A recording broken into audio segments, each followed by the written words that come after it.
just recently awarded by the Surgeon General one of the top identifiers for the medical MOSs as being one of the experts in his field. And he doesn't really give those out a whole lot, so Colonel Rodrigues had a chance to sweet talk him and those identifiers on his way out. I met Colonel Rod at probably one of the worst moments in my military career, and I was this close to walking away and retiring and just being on that ethanol train and just saying I'm done with this place. And Colonel Rod came in with the heart team because we had a really bad incident and gave some valuable feedback, some incredible feedback. Helped me with my tissue binder. I remember that when he told me about the IFUs and some other things, because we were just kind of left high and dry. And that's kind of the story behind Colonel Rod, is that even when Major Pascal and I were talking about what we were going to talk about, you, without knowing, have shown up in so many of our lives at exactly when we are probably one of the lowest points. And without realizing it, you just kind of came in and were Colonel Rod and just giving not just feedback and mentoring, but your time. And then you always had answers. You had solutions. Everything was easy. When you showed up, it's like, all right, I'm waiting for you to turn water into wine and start walking along. We all have a sort of reverence for you. I was talking, we were talking about this earlier, but the only thing that makes losing you bearable is knowing that wherever you go next, that you're just going to bless that institution with wisdom, with knowledge, with just mentorship, you're forcing me to reevaluate how much I train because I feel just so inferior when it comes to physical abilities to someone that's 10 years my elder. So we just appreciate everything you've done. So thank you, and we wish you nothing but the best going forward.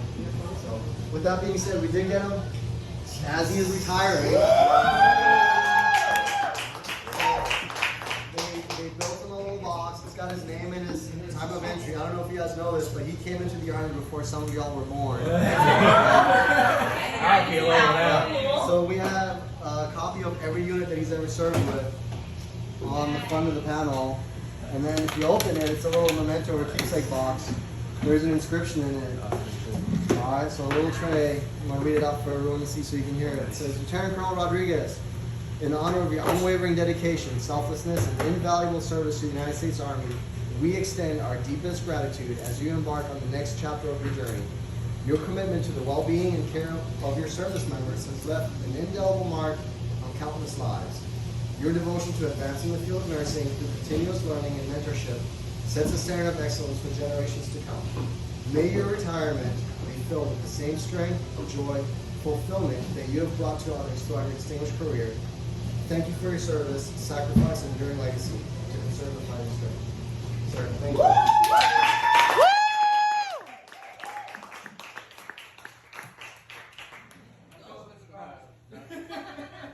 That's pretty cool. Thank you.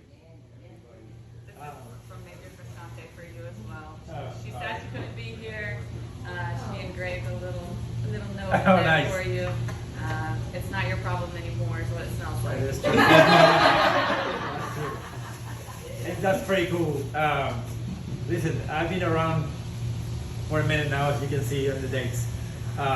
Met a lot of people, work in different places, have all kind of leaderships, work all kind of stuff. And when I came here, I thought I wasn't going to retire when I came here. This was just another assignment. And when I decided to retire, people started saying, Force 2 will do that to you, Force 2 will do that to you. But it wasn't Force 2. I mean, if anything, I feel like I'm thinking on a high note. Great staff. I know I came here at a very bad moment.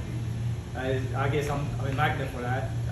Same way I got to Fort Bragg when they were fired the entire leadership the one summer.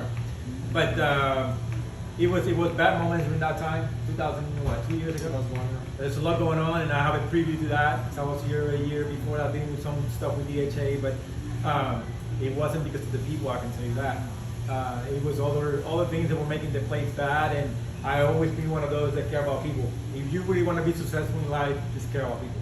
Don't everything else will take care of itself. Take care of your people, which is the most expensive asset that you might have to spend money on. Everything else will come. And with that mentality and being open and accessible to people, That's been my philosophy since I started doing leadership roles, and just be there. Some people just want to be heard. That's it. It's free. You don't have to invest anything, just your time.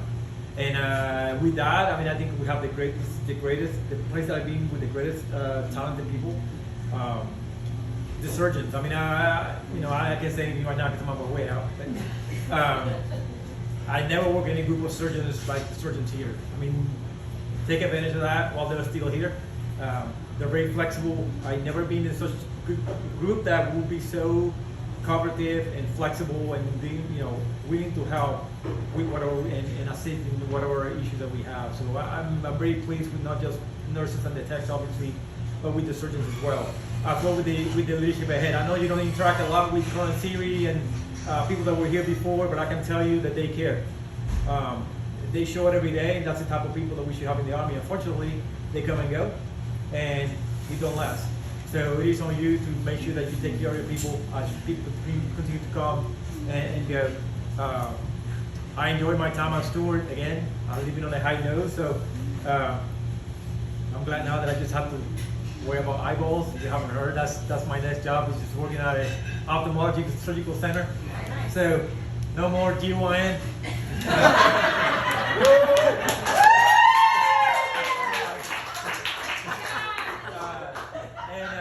I'm grateful everybody that was here when I got here, signing the paper. I know we went through a lot. I appreciate all your hard work. It's just issues coming and going until we got past through Joint Commission.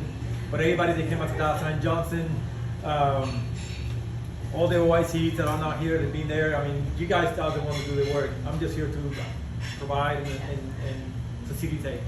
But it's been great. I'm honored to make this my last duty station, but I'm happy for what is next. I'm not disappointed. Every day since I put my paperwork, everybody will give me a call and validate my retirement with some sort of issues that I never understood why we do things the way we do, and maybe this is when I knew it was time to go. So I love Fort Stewart, love the place. I wish I could stay here longer, but 29 years is a long time. So I want to do something else before I actually sit on the couch for the rest of my life and do anything. But if y'all need me, y'all have my contact. Feel free to text, email. I'm always going to be available. I might not be able to come here. I'll be in Columbia, South Carolina. So, but if you need anything from me, feel free. I'll be happy to help you any way you can. Other than that, I wish you nothing but the best. The people that are PCSing and moving ahead. If this was not a good experience in the Army for you, don't worry about it. There's better places to be and better experiences. If this was good, don't get used to it. That one might be down the road. And you will get to a point where you feel like you might want to get out. But just think about it. That's just momentarily. It's just going to be a couple years. It's bigger. There should be a bigger purpose to your career, and you will know when it's time to retire, when it's time to ETS. You will know that. And hopefully it's not because the system is making you retire. And this is how I knew I was ready to retire, because it wasn't because of the story. It wasn't because of the people. I was just ready. I always said when my wife gave me a sign, it's time to go. She sacrificed so much, and I know she's not here, but she took care of the girls. She put everything behind because of my career. And I always told her, when you're ready, just let me know and I'm out. And sure enough, she even just mentioned it. I guess it's time. So I'm out. And so that's it. I appreciate it. Thank you for the gift. I'll put it in my office.